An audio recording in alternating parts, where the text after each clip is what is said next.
years, and there's a lot that's new and there's a lot that's familiar. So thank you so much. Good morning, class of 2017. Congratulations to you and your family on this special day. It's such a privilege to be a part of your commencement. Though if my own memory serves me, you will not remember a single word of this speech. But let's see what we can do. Let's talk about you first. I asked Karen what you guys were like, and she told me that you were a class of individuals, but that you really took care of each other. And I just want to say that that's the golden ticket to being tremendous global citizens. And first impressions, when I look out at you, I think, what amazing hair. And your sunglass game is epic, and this loafer moccasin thing is so strong. So you're really one step ahead of the rest as it is. But I also look out and I can see that you are a group of athletes, scientists, scholars, artists, activists, writers, musicians, explorers, dreamers, and even a few oddballs who may defy norms now but who will inherit the earth. And I say, power to the weird. I believe in empowering the weird in you because it's the weird that makes you individual, and it's what makes you unique, and it will be your competitive advantage in life.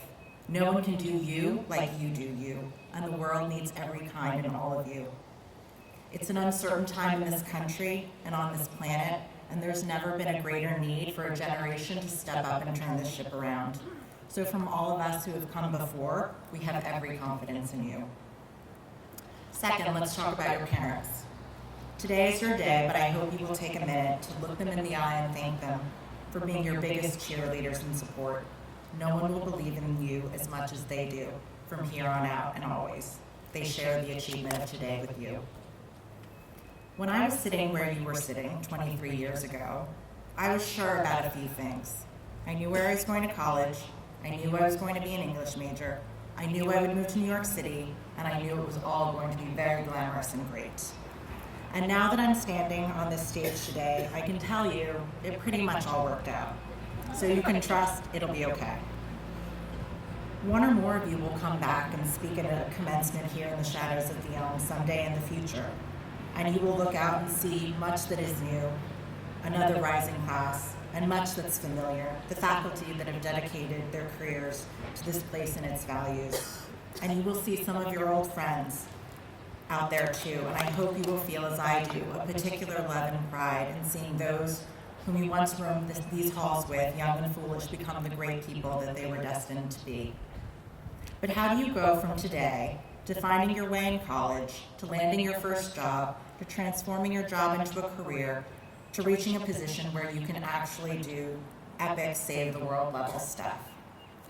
In my former life as a magazine editor, and if you've read any magazine, you'll know this to be true, we editors believe that you are 3 steps away from anything in life. 3 steps to gorgeous hair, flatter abs, zen, anything your heart desires, 3 steps away. So I thought I'd share with you some of the most doable but surprisingly overlooked steps to getting where you're going, whatever phase of life you're in. So who am I to give you advice? I did and do lead a pretty dreamy life in NYC.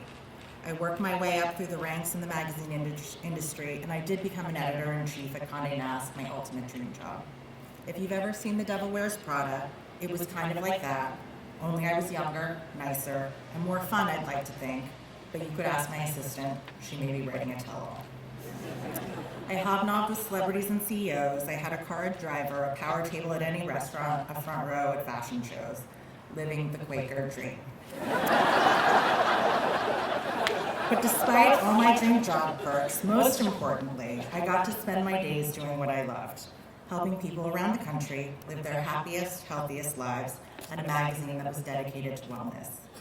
These are the steps that got me from where you are sitting now to college, graduate school, a desk at the New York Times, to the top of the masthead in a corner office.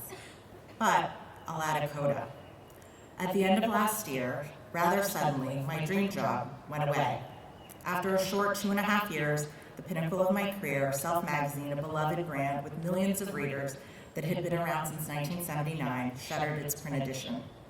In fact, the entire media industry was going through a radical disruption and still is. And so here I am, just like you, starting a new chapter of my life.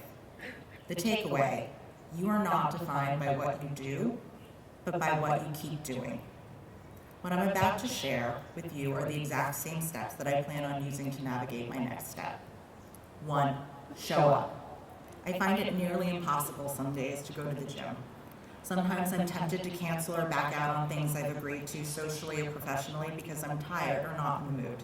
Sometimes it just feels too hard. Show up for your commitments, but more than that, show up for your life. One of the hardest things to do is to show up when life has taken a turn and knocked the wind out of your sails. And that is when it's more important than ever to show up.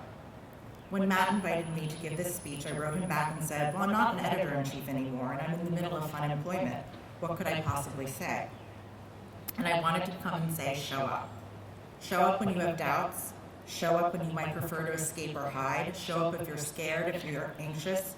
Show up when you don't feel at your best, because that is when you actually surprise yourself with what you're capable of. There are millions of instances when this is manifested in my life, but I'll give you one example.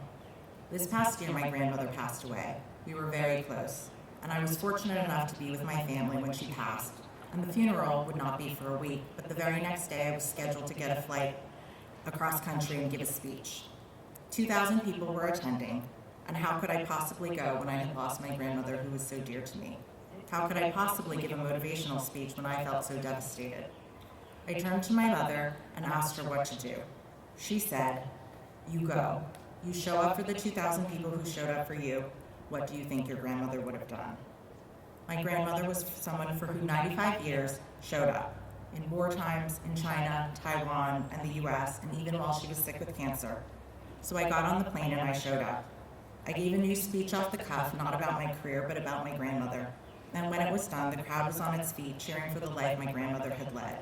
I had shown up and honored her in the best way I could. She'd always been behind the scenes, working tirelessly, and I was so glad she got the standing ovation she deserved. Whether it's a speech or it's freshman year, show up with determination and you will be rewarded.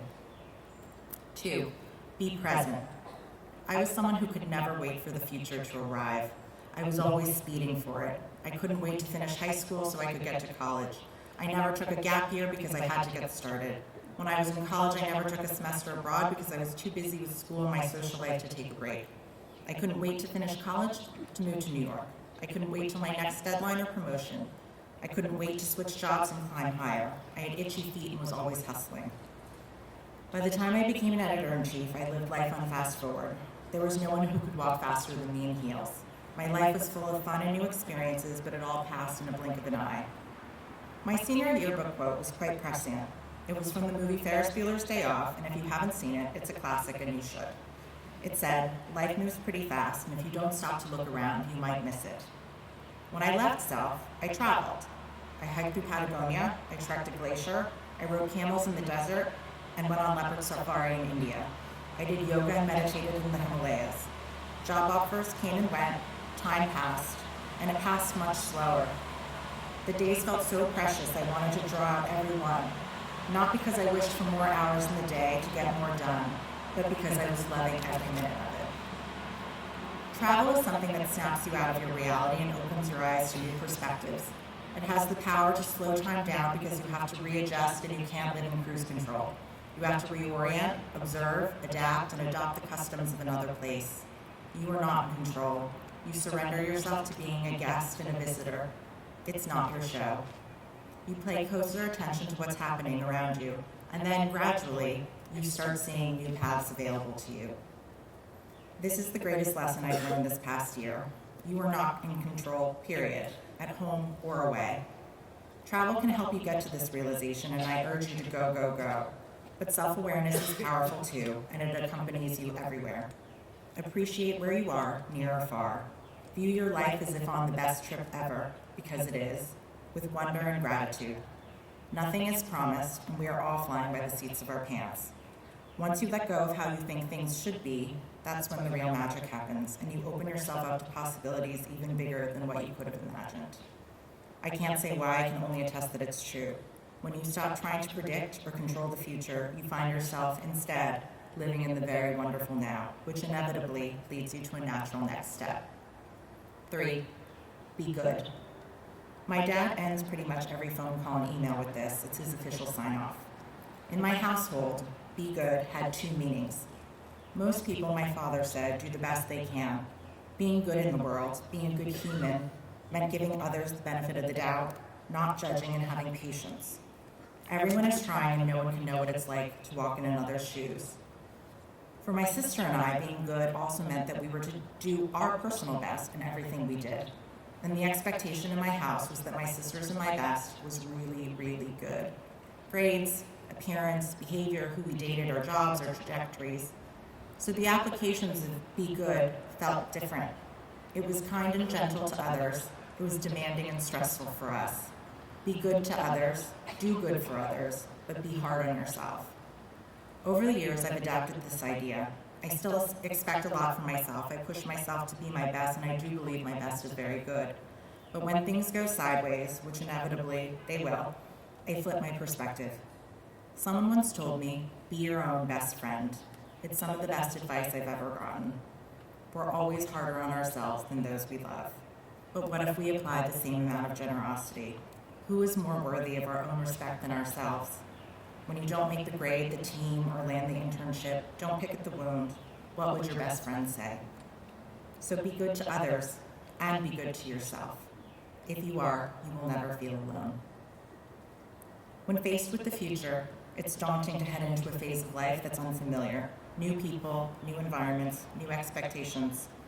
Know that the people who surround you today, your family, your friends, your MP community at large, will always have your back. But the most important relationship you'll ever have is the one you have with yourself. So here's to new beginnings, and to you, the class of 2017. You're only 3 steps away from anything you want. Show up, be present, and be good.